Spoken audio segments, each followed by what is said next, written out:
ॐ श्री गणेशाय गुरुर्विष्णु गुरुर्देवो महेश्वरा गुरुर्साक्षात् परब्रह्म तस्मै श्री गुरुवे नमः। ब्रह्मा मुरारि त्रिपुरान्तकारी भानुः शशि भूमिसुतो बुधश्च बुधश्च शुक्रः शनि राहुकेतवः सर्वे ग्रहा शान्तिकरा।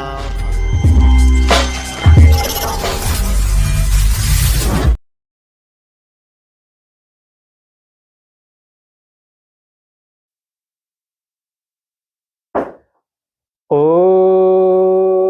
शशङ्खचक्रं सकिरीटकुण्डलं सपीतवस्त्रं सरसीरुयेक्षणं सहारवक्षस्थलकौस्तुभश्रियं नमामि विष्णुं शिरसा चतुर्भुजं। नमस्कार आदरणीय श्रद्धालु भक्तजनहरू, हामीले यहाँहरूलाई यो स्वस्थानी परमेश्वरी देवीका रस लीलाहरूले भरिएको सम्पूर्ण यो स्वस्थानीको कथा श्रवण गराउनुभन्दा अगाडि यहाँहरूले हातमा फुल लिएर पुष्प लिएर आज हामी 5औं दिनको यो पञ्चम अध्याय पनि हाम्रो यो युट्युब च्यानलद्वारा हजुरहरूलाई श्रवण गराउन गइरहेका छौँ।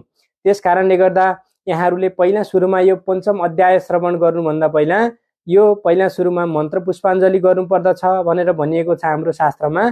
फेरि पनि हिजो अस्तिका जसरी नै पहिला सुरुमा हातमा चन्दन अक्षता फुलहरू लिएर एकदमै ध्यान लगाएर आफ्नो मनोकामनाहरू पूर्ण होस् भनेर जुन मनोकामनाहरू चिताउनु भएको छ यहाँहरूले त्यो पूर्ण होस् भनेर व्रत बसेको व्रत नबसेको जो जति पनि हुनुहुन्छ यो भनेको भगवानको लीलाहरूले भरिएको स्वस्थानी परमेश्वरीको देवीको कथा यो सबैले सुन्न हुन्छ। त्यस कारणले गर्दा सबैजनाले हातमा चन्दन अक्षता पुष्प फुल लिएर पहिला सुरुमा यो ध्यान गर्नुहोला।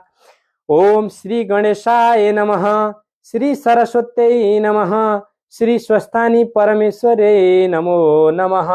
ओम यं ब्रह्मा वरुणेन्द्र रुद्रमरुतस्तुन्वन्ति दिव्यैस्तवैरे वेदैः साङ्गपदक्रमोपनिषदैर्गायन्ति यं सामगा ध्यानावस्थित तद्गतेन मनसा पश्यन्ति यं योगिनो यस्यान्तं न विदुसुरासुरगणा देवाय तस्मै नमः।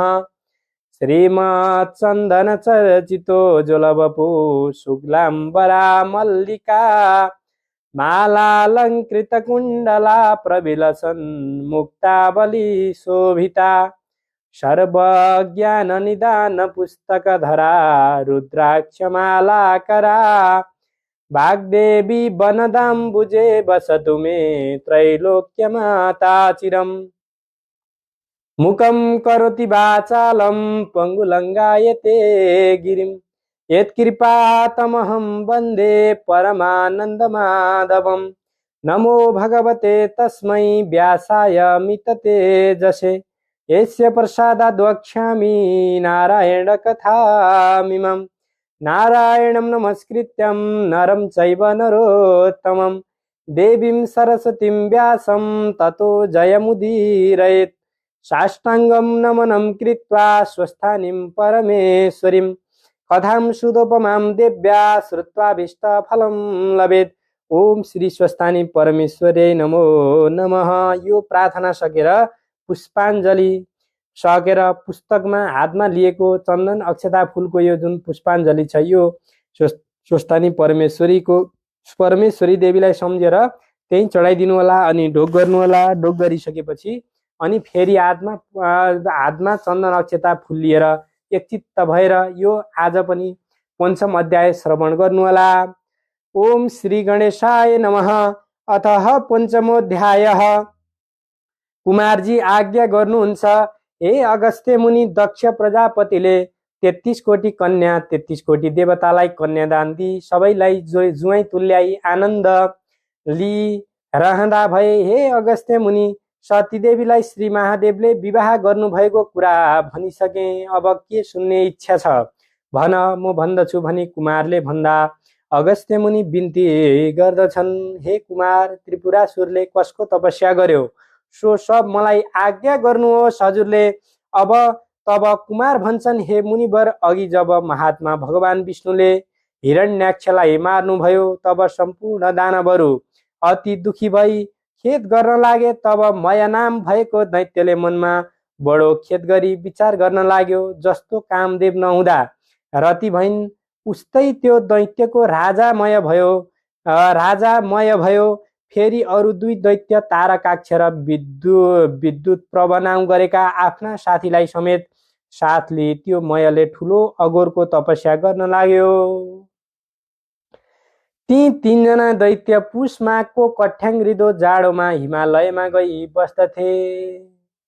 वैशाख जेठको चर्को घाममा पञ्चाग्नि तापी तपस्या गर्दथे। वर्षाकालमा खुला चौरमा बसी तपस्या गर्दथे। यस्तै तरहले तपस्या गर्दा गर्दा गर्दा गर्दा तिनीहरूले दिव्य 10,000 वर्षहरू पनि बिताए। ती दैत्यको जिउमा केवल छाला र हाड मात्र बाँकी रह्यो। फेरि ठुलो सुखदेखि पनि च्युत भए तैपनि सूर्य समान तेजस्वी देखिन लागेर तिनका तपस्यादेखि ब्रह्माजी खुसी भई ती तीनवटाका अगाडि भन्न लागे कि हे दैत्यमा श्रेष्ठ भएका दानव वीर हो, तिमीहरूका तपस्यादेखि बहुतै म खुसी भएँ। अब तिमीहरूका मनमा जो इच्छा छ सो वर माग, म तिमीहरूलाई यो म वर दिन्छु भनी ब्रह्माजीले भन्नुभयो। र तिमीहरूले ब्रह्माजीलाई साष्टाङ्ग दण्डवत प्रणाम गरी केवल घुँडाले मात्र भूमि स्पर्श गरी हात जोडी बिन्ती गरे कि हे ब्रह्माजी, हजुर यदि हामीदेखि प्रसन्न हुनुहुन्छ भने हामीलाई अवध्यत्व वरदान दिनुहोस्।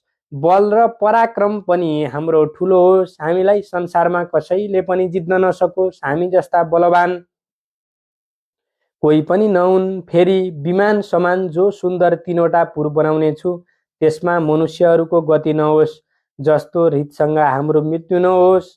हामी ठुला बलवान पराक्रमी हौँ, यस्तै वर प्रदान गर्नुहोस् यस्ता तरहले वरदान मागेको सुनि ब्रह्मा आज्ञा गर्नुहुन्छ। हे दानव, त्यस्तो अवध्यत्व वरदान म दिन सक्दिन, किनभने मृत्युको अवकाश राखी अर्को वरदान माग म दिन्छु, यसमा अन्यथा नमान। यस्ता तरहको ब्रह्माजीबाट आज्ञा भएको वचन सुनि मय दैत्य फेरि भन्दछन् कि हे प्रभु परमात्मा, अघि मैले बिन्ती गरेँ जति कुरा सब होस्, मृत्युलाई ती मैले बनाएको पुरै तीनवटै एक ठाउँमा रहने छैनन्। जब पूर्ण 10,000 वर्ष पुग्ला तब ती 3 पुरको एक आधा निमेषभर मात्र मिलन होस्। त्यस आधा निमेष भित्रमा जो एक बाणले ती 3 पुरलाई नाश गरोस्, त्यही वीर मलाई मार्नमा समर्थ होस्। यस्ता तरहका त्यस मय नामको दानवका वचन सुनि तथास्तु भनी ब्रह्माजी सत्यलोकतर्फ जानुभयो। तब त्यस मय नामको दानवले पनि जगत नाश गर्नका निमित्त आदिकल्पमा 3 पुरहरू रचना गर्यो। ती 3 पुरमा पहिलो पुर चाहिँ फलामको बनायो, दोस्रो पुर चाँदीको बनायो, तेस्रो पुर भनेको सुनको बनायो र ती 3 पुर आकाशमा मानव सुमेरु पर्वतका श्रृङ्गार जस्ता देखिन थाले। ती 3 पुर चन्द्रमाका किरण लाग्नाले अति शीतल भएका ठाउँ ठाउँमा आँखी झ्यालहरू बनेका घरका अटालीहरू पनि, उचा आँगनहरूमा पनि सुन्दर सुन्दर विशालहरूले छोपेको ठाउँ ठाउँमा सुवर्णले मडेका सुन्दर पुरद्वारहरू पनि तयार गराएका मोती प्रवाल मणिहरू ठाउँ ठाउँमा राखिएका, बिजुलीको प्रकाश समान रत्नहरूको चारैतर्फ फैलिएका चित्र विचित्र हिरा मोतीहरू जडेका, वायुका वेग लाग्नाले फरफर गरिएका पताकाहरूले एकदमै शोभित भएका घरका पंक्तिहरू पनि रत्न समूहका जडाउ भएका,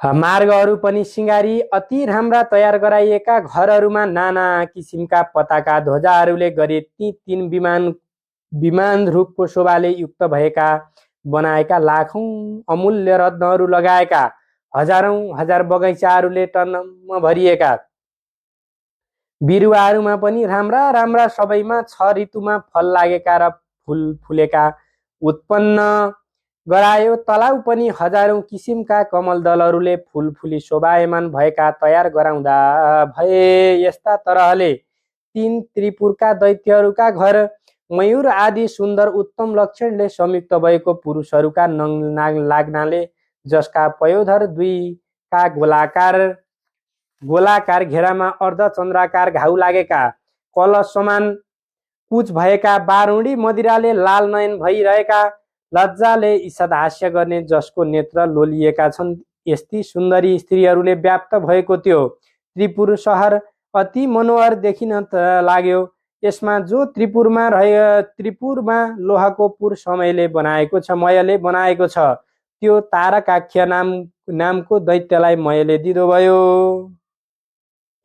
फेरि अर्को जो चाँदीको पुर थियो सो विद्युत प्रभ नाम गरेको नामको दैत्यलाई दियो। जो सुवर्णले बनेको अति उत्तम पुर थियो सो राजा मयले आफूलाई भनिलियो।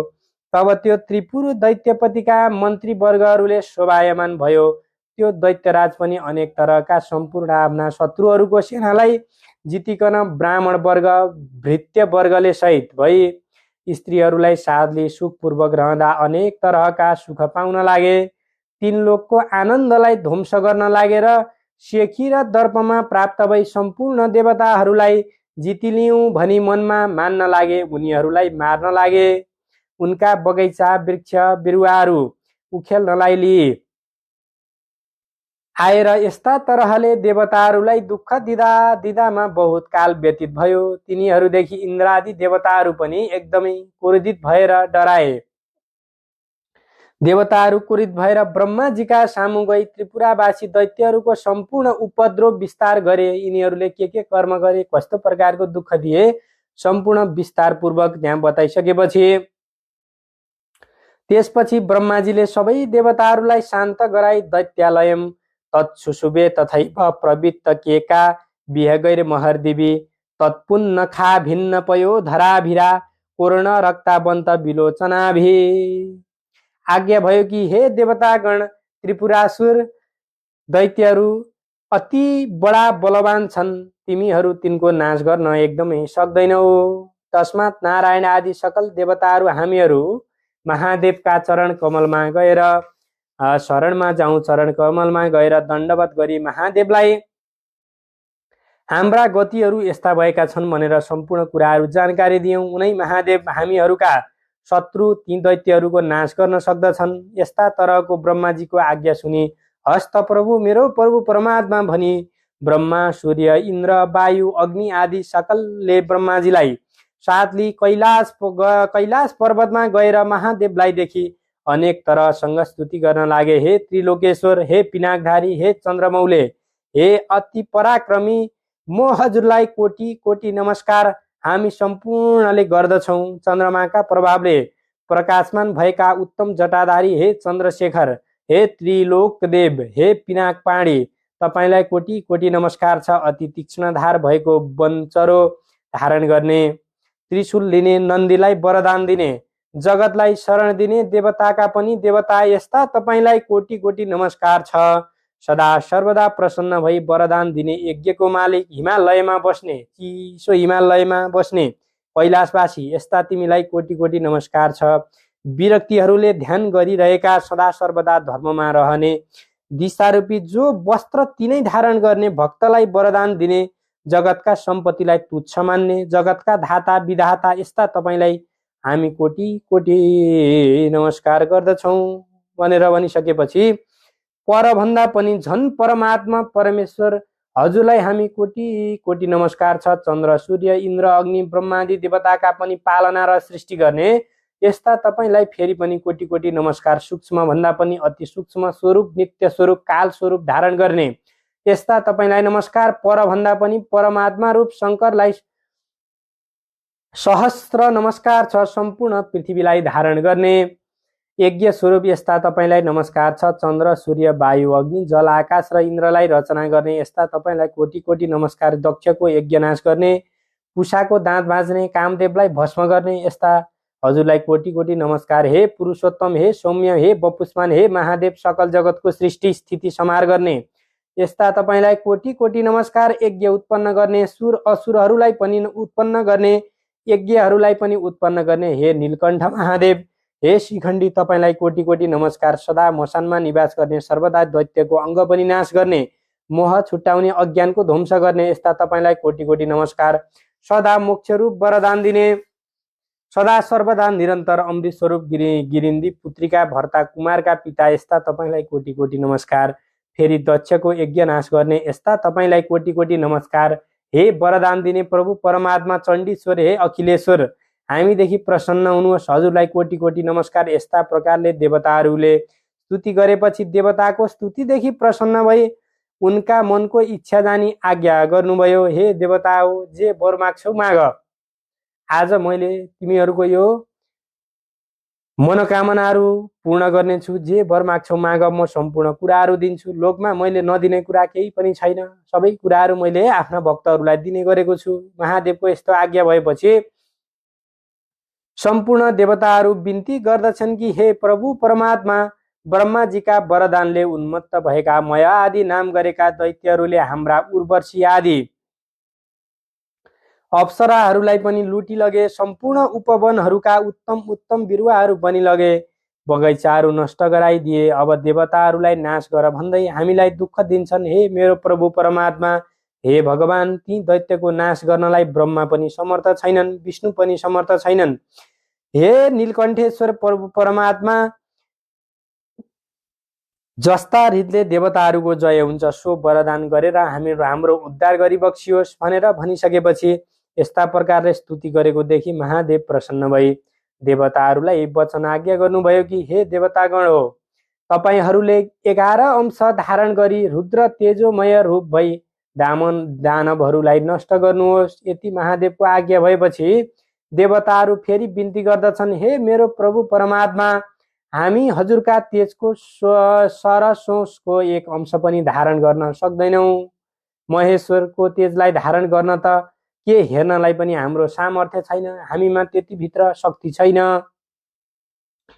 हे भगवान, हाम्रो उपर प्रसन्न हुनुहोस्, हामीले केही गरे पनि दैत्यलाई जित्न सकेनौँ। हे प्रभु परमात्मा, आफैले त्रिपुरासुरलाई मार्नुहोस्। तिनलाई ब्रह्माजीको वरदान प्राप्त भएको छ कि दिव्य 10,000 वर्ष बितेपछि तिनपुरको आधा निमेषसम्ममा भेट हुनेछ। त्यस आधा निमेषभित्रमा एक बाणले जो भस्म गर्छ त्यसैबाट तिमीहरूको मृत्यु होला, नत्र अन्यथा तिमीहरूको मरण हुने छैन।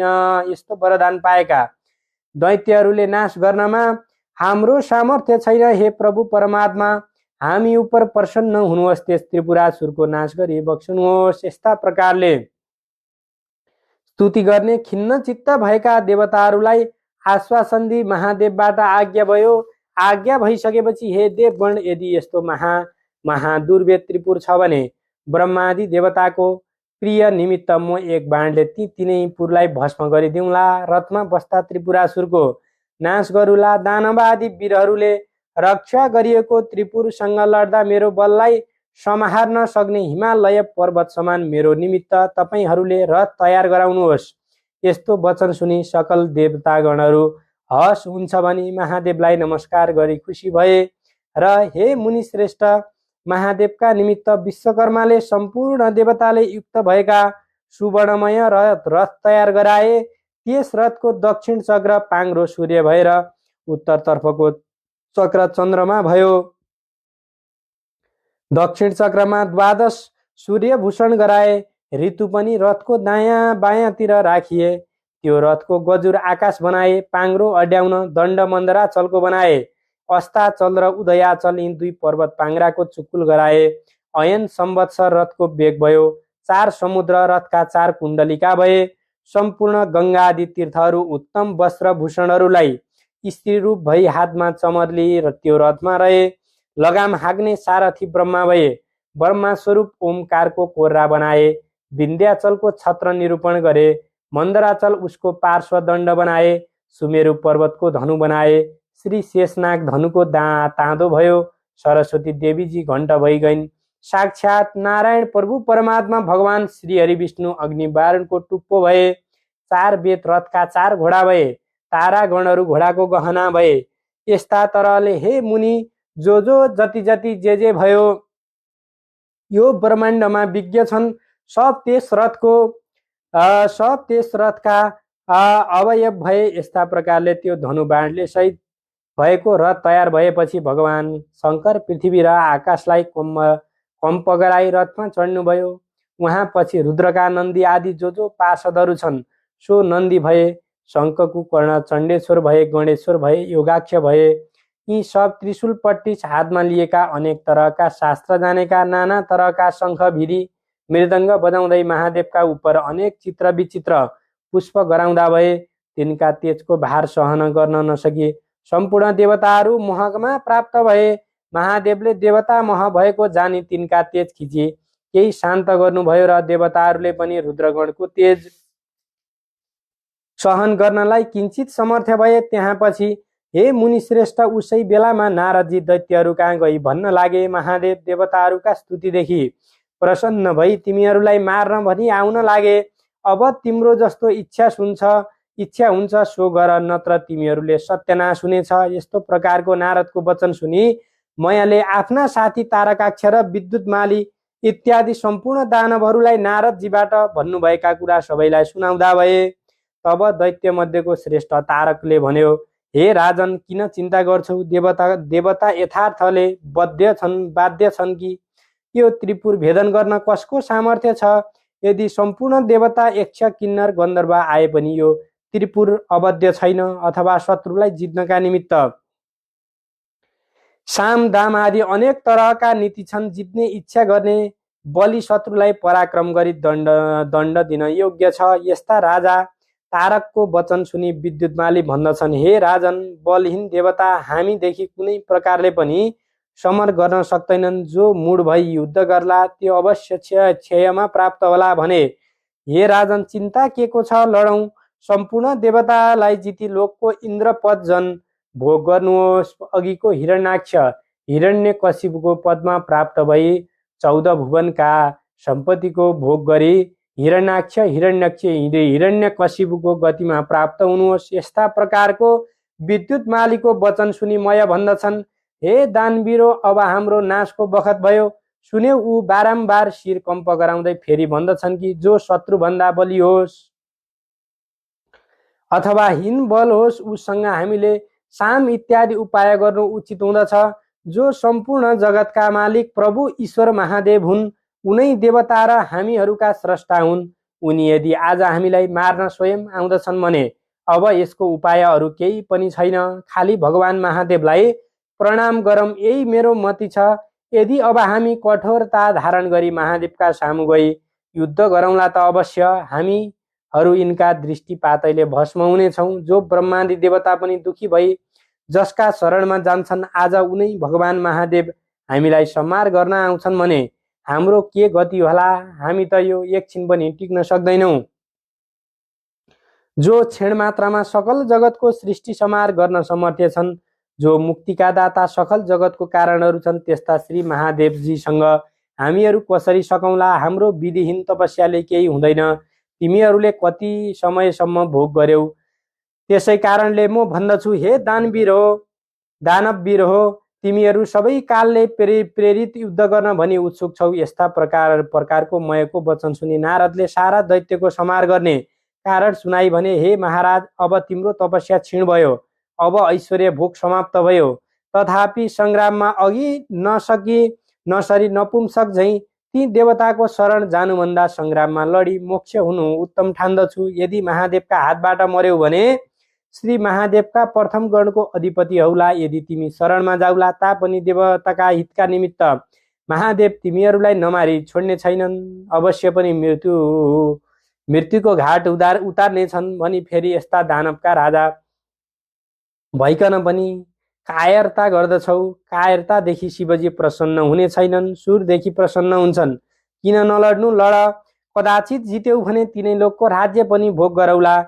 यस्ता प्रकारले नारद ऋषिको वाक्य सुनि तारकाक्ष विद्युतमाली दैत्यहरू आयुहीन भएको हुँदा भन्न लागे, ठिक हो महाराज, नारदजीबाट जो आज्ञा भयो त्यो बहुत उत्तम उपाय हो। मैले पनि तिनका वचन सुनि अब यिनीहरूको श्री नष्ट हुने बखत भयो भनी जानी नारदजीबाट आज्ञा भएको बहुत श्रेय भनी मयको पनि यस्तो वचन सुनि नारद पनि बहुतै प्रसन्न भए। मयले रक्षा बन्धन गरी सकल दैत्यलाई युद्ध तत्पर गराई नारद महादेव भएको ठाउँमा गई ती दैत्यहरू पनि युद्धमा निश्चय भई युद्धमा लालसा गरी अनेक तरहका शास्त्र अस्त्रले सुसज्जित भई तयार भएर तारकाक्ष बल बाणासुर विद्युतमाली आदि सबै दैत्यहरू पनि युद्ध गर्ने निश्चय गरी राजाका अगाडि अनेक तरहका बाजा बजाई सिमनाद गर्न लागेर दानवका सेनाहरू पनि दानवलाई भयदायक देखिएर ऊ रथ आयो लौएर ऊ रथको ध्वजा देखियो। यस्तै वाक्यहरू एक आपसमा परस्पर कुरा गर्दै थिए र भयशोकलाई त्याग गरी कम्पित मुख गरी नाना तरह शास्त्र अस्त्रले युद्ध निश्चय गरी जस्तै पशु अग्निका समीप जान्छ त्यस्तै ती कालालोचित त्रिपुरवासी दैत्यहरू शिवरथ कहिले आइपुग्छ भनी हेर्न लागे। तब पश्चिम सागरका गिरो भागमा रहेका अनेक प्रकारका पताका आदिले सुशोभित मानौ सुमेरु पर्वत सदृश्य त्रिपुर देखिन लाग्यो र नन्दीश्वर आदि गणहरूले सिमनाद गर्न लागे। दानवहरू युद्धका निमित्त निस्केर चण्डेश्वर पनि बडो दीप्तिमान कुठार लिएका प्रचण्ड मुख बाई प्रमथ आदि गणका अगाडि उपस्थित भए।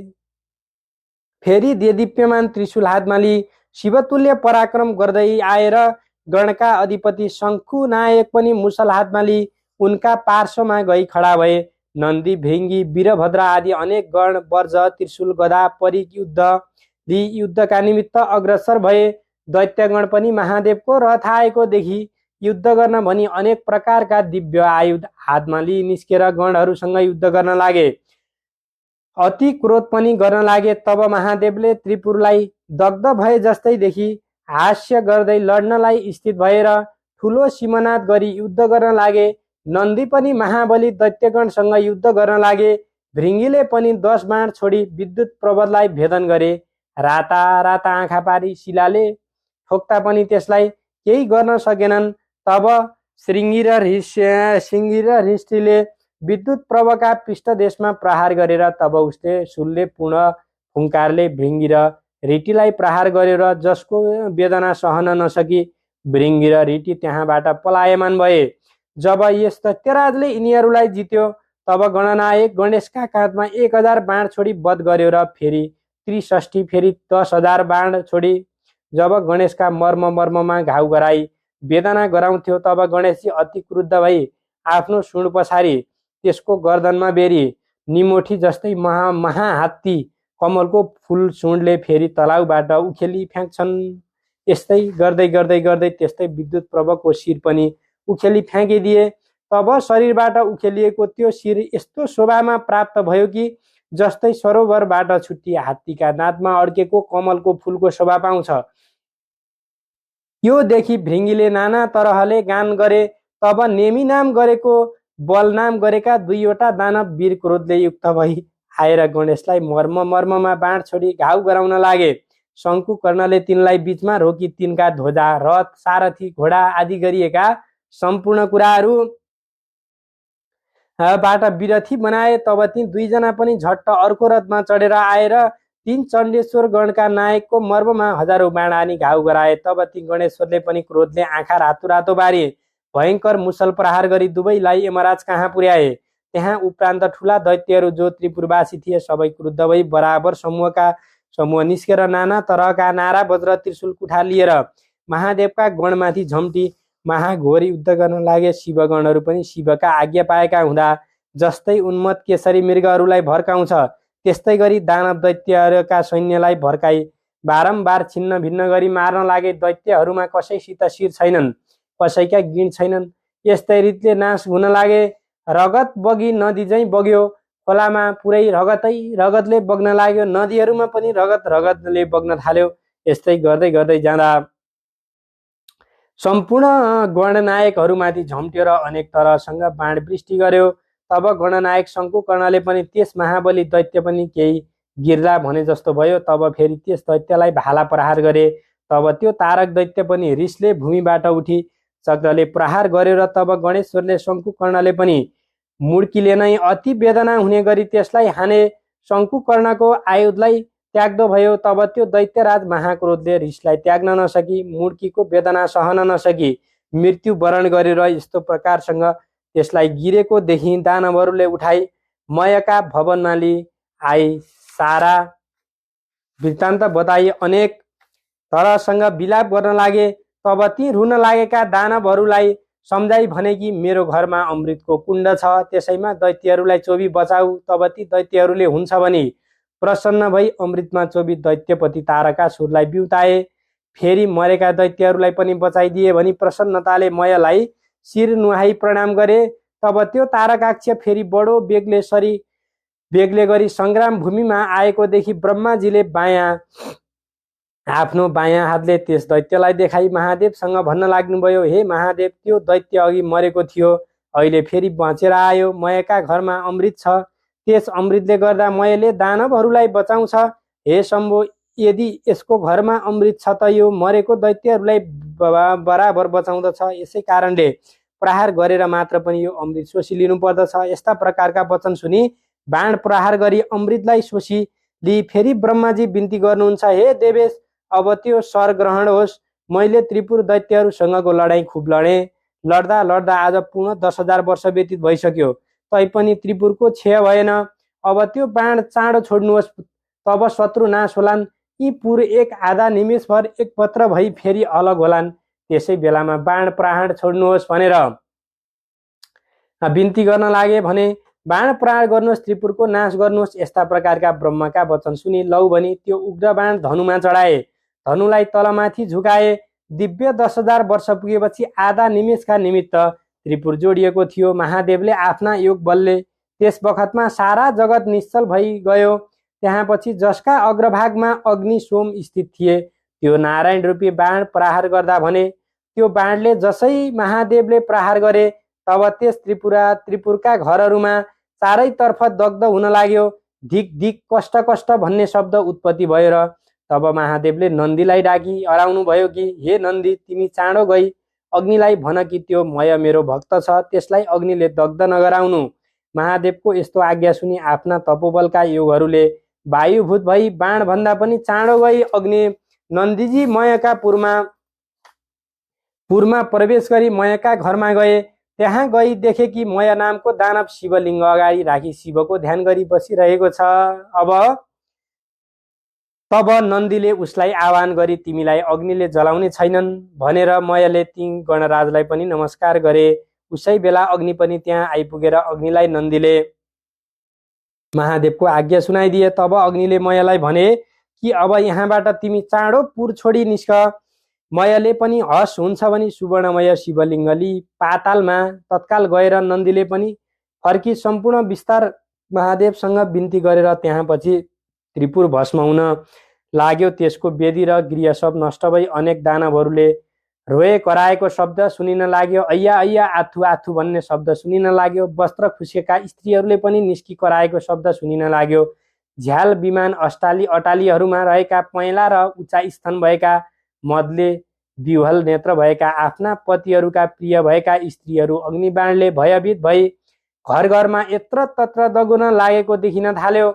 जस्तै पर्वतमा स्थित किन्नरहरू व्याकुल हुन्छन्, त्यस्तै कोही आफ्ना आफ्ना पतिलाई आकुल भई अङ्कमाल गर्न लागे, कोही भाग्न लागे। शेष दानव पनि आफ्ना आफ्ना स्त्रीहरूलाई बोकी त्रिपुरदेखि भाग्न लागे। शिवभक्तिले हिन सम्पूर्ण भूषणहरूले हिन देख्नमा पर्वताकार दैत्यहरू सागरमा खस्न लागेको देखिन थाले। जो स्त्रीगण आकुल भई समुद्रमा खसेथे, जो दानव गिरेका थिए, तिनलाई अनेक तरहका जल जन्तुले भक्षण गर्न लागे। आफ्ना पतिलाई देखि आकुल व्याकुल भई विलाप गर्दै अग्निमा प्रवेश गरी डढी मरेका पनि देखिन थाले। रतिको अन्त्यमा खेदित भएका फेरि कामले गरी प्रियका साथमा जाउँ भन्ने इच्छा गर्ने भएका दानवहरू भार्याले सहित भई डढी धेरै भस्म भए। कोही समुद्रमा डुबी जल सन्तुको आहार भए, कोही यसै पिल्सी प्राणहीन भए। यस्ता प्रकारले त्यस विष्णु अग्नि सोममय बाणले त्रिपुरको भस्म गराइदिए। त्यो सम्पूर्ण त्रिपुरलाई सागरमा डुबाई फेरि त्यो बाण शिवजीको हातमा प्राप्त भयो। यस्ता प्रकारले त्रिपुर डढेपछि ब्रह्मा आदि सबै देवताहरू आफ्ना आफ्ना अधिकारमा प्राप्त भई शिवजीलाई प्रणाम गरी स्तुति गर्न लागे। हे भगवान प्रभु परमात्मा, यो जो रौद्र कर्म आज हजुरले लिनुभयो, यस्तो रूप कसैले पनि गर्न सक्दैन। आज हजुरले दैत्य मारी त्रिपुर भस्म गर्नुभयो। हे महादेव, हाम्रा आपत्ति हर्नुभयो। सर्वत्र सदा स्थिर रहने यस्ता हजुरलाई नमस्कार छ। ती महादेवको पनि देवताहरू उप आज्ञा भयो, हे देवता हो, तिमीहरूलाई सदा पुत्रवत पालना गर्नुपर्छ। आज शत्रु मर्नाले तिमीहरूको अभिलाषा पूर्ण भयो। अब तिमीहरू प्रसन्न भई आफ्नो आफ्नो आश्रममा जाऊ। यस्तो आज्ञा महादेवको भएपछि प्रणाम गरी सम्पूर्ण देवताहरू आफ्ना आफ्ना आश्रममा गए। देवताहरू गएपछि साध्यहरूले देखि पूजित भई नन्दी भृङ्गी भूत प्रेत सहित भई महादेव पनि कैलाश पाल्नुभयो। हे मुनि, यो कसैले वर्णन गर्न नसक्ने त्रिपुरदाह मैले वर्णन गरेँ। जो शिवभक्त मनुष्य प्रसन्न भई पवित्र भई यसको पाठ गर्ला, सो पाठदेखि पापदेखि रहित भई अन्त्यमा देवता भई स्वर्गमा जन्म लेला। रत्ता बसाने पतिखे दितानाम प्रियै रिता बाताम विबिन्तुकामा सर्वे ततो दैत्य वृषा सभार्या प्रहत्यमानस्त्रिपुरो भवेतु। इति श्री स्कन्दपुराणे केदारखण्डे माघ महात्म्ये कुमार अगस्त्य संवादे श्री स्वस्तानी परमेश्वर्य वर्तकतायम त्रिपुर दहन वर्णन नाम पञ्चमो। आदरणीय श्रद्धालु भक्तजनहरू, यो पञ्चम अध्याय श्रवण गरिसकेपछि फेरि अब मन्त्र पुष्पाञ्जली को लागि हातमा फूल अक्षता चन्दन लिएर यो मन्त्र पुष्पाञ्जली लिनुहोला।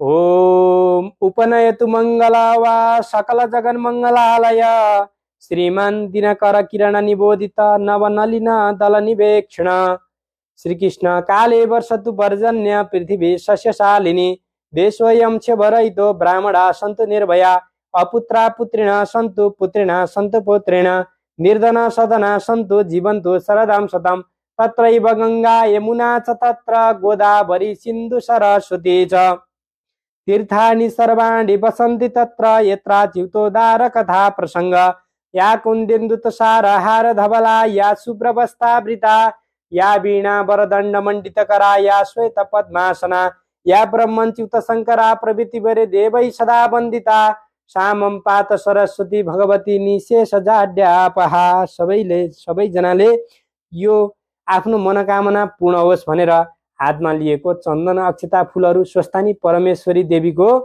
चरणलाई सम्झिएर अङ्गलाई सम्झिएर कथा लीलाहरूलाई सम्झिएर यो पुस्तकमा चढाइदिनु होला। पञ्चम अध्याय पनि समाप्त भएको छ। भोलि पनि हामीले फेरि यो षष्ठम अध्याय लिएर आउने नै छौँ। दर्शकबिन्दहरू कहाँदेखि हेर्दै हुनुहुन्छ, कुन स्थानदेखि हेर्दै हुनुहुन्छ, हाम्रो कथा यहाँहरूलाई कस्तो लागिरहेको छ कमेन्ट बक्समा गएर कमेन्ट गर्न नभुल्नु होला। स्वस्तानी माताले स्वस्तानी परमेश्वरीले यहाँहरूको सम्पूर्ण मनोकामनाहरू पूर्ण गरून् भनेर म कामना गर्दछु। हस्त धन्यवाद। नमो नारायण।